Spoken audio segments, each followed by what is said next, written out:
Hello students, let's see this question. The question says it has one assertion and one reason. आपको correct option choose करना है. Assertion कह रहा है atomic radii of calcium is smaller than sodium.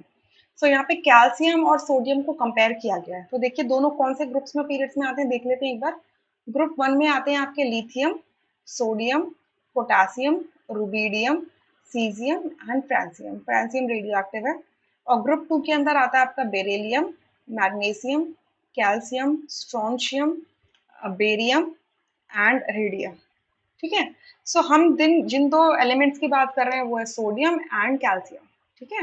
तो अगर आप देखो तो आपका कैल्शियम जो है वो सोडियम के नीचे है, मतलब नीचे वाले पीरियड में है. सो अगर हम क्या करते हैं, एक ग्रुप में मूव कर रहे हैं, एग्जैक्टली दोनों एक ग्रुप में नहीं है, बट अगर हम एक पीरियड से दूसरे पीरियड में जाते हैं तो क्या होता है, साइज इंक्रीज हो जाता है. साइज से मेरा मतलब है एटॉमिक रेडियस इंक्रीज हो जाता है. क्यों? नंबर ऑफ शेल्स इंक्रीज होती जा रही हैं, तो जो इनर इलेक्ट्रॉन्स हैं वो आउटर मोस्ट इलेक्ट्रॉन पे बहुत अच्छा शील्डिंग पे कॉज करते हैं, जो इंक्रीजिंग न्यूक्लियर चार्ज को आउटवे कर देता है और साइज बड़ा हो जाता है. ठीक है. अच्छा, साइज बड़ा हो जाता है. सो इस वजह से आपका कैल्शियम का एटॉमिक रेडियस सोडियम के एटॉमिक रेडियस से क्या होगा, बड़ा होगा. बट यहाँ क्या लिखा है, स्मॉलर. राइट, ये स्मॉलर लिखा है, यहाँ पर क्या होना चाहिए था, ग्रेटर होना चाहिए था. राइट. सो ये स्टेटमेंट हो जाएगी आपसे फॉल्स. ये स्टेटमेंट होगी आपकी फॉल्स.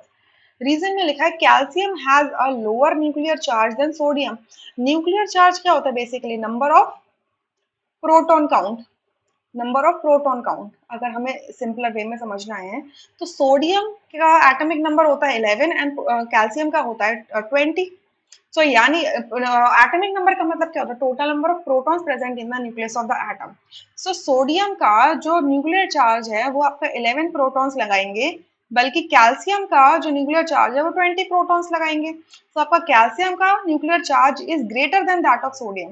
बट यहाँ पे लोअर लिखा है, यानी कि ये स्टेटमेंट क्या है, फॉल्स है. सो दोनों ही स्टेटमेंट्स फॉल्स हैं, तो यहाँ से फोर्थ ऑप्शन करेक्ट होगा जिसमें लिखा है assertion is incorrect and the reason is incorrect. Rest options would be incorrect. Right. देखिए अब ये ध्यान रखना कि जो साइज वाला फिनोमिना है एक्चुअल में ग्रुप में हम मूव करते हैं तो एग्जैक्टली होता है, बट ये दोनों आप देखोगे कि सेम ग्रुप के नहीं है ना, सेम पीरियड के हैं. ये एक दूसरे से इस तरीके से रिलेटेड है, दो डिफरेंट ग्रुप्स में और दो डिफरेंट पीरियड्स में आ रहे हैं. सो क्योंकि इन दोनों के बीच में सिर्फ मतलब दोनों सब्सिक्वेंट एडजेसेंट ग्रुप्स में आ रहे हैं, दोनों सब एडजेसेंट ग्रुप्स में आ रहे हैं, तो हम ये लॉजिक लगा सकते हैं. बट अगर आप कहीं ऐसा बोलने बैठो कि मैं सोडियम के एटॉमिक साइज को और आर्सेनिक के एटॉमिक साइज से कंपेयर कर देता हूँ, नहीं, तब नहीं कर सकते आप इस चीज को कंपेयर, क्योंकि आर्सेनिक पीरियोडिक टेबल में बहुत ज्यादा राइट हैंड साइड में मूव कर चुका है. तो अब वहां पर आपका पीरियड में जब जाते हुए इंक्रीजिंग न्यूक्लियर चार्ज होगा, वो साइज को छोटा करने लगेगा, वो वाला फैक्टर भी हमारा एप्लीकेबल हो जाएगा. राइट. सो यहाँ पर हम इस वजह से कर पा रहे हैं क्योंकि ये दोनों बिल्कुल एडजेसेंट ग्रुप में आते हैं. आपका सोडियम और कैल्शियम बिल्कुल एडजेसेंट ग्रुप में आते हैं. सो इस वजह से पीरियड के अंदर जो साइज डिक्रीज होता है उसका इफेक्ट इतना ज्यादा नहीं होगा स्टार्टिंग में कि आप सोडियम और कैल्शियम के साइज को कंपेयर कर सकते हो. ठीक है, स्टार्टिंग में इतना ज्यादा नहीं होगा. आई जस्ट वांट टू से दिस थिंग. राइट. सो यहाँ पे फोर्थ ऑप्शन करेक्ट है, rest options would be incorrect. I hope you understood. Thank you.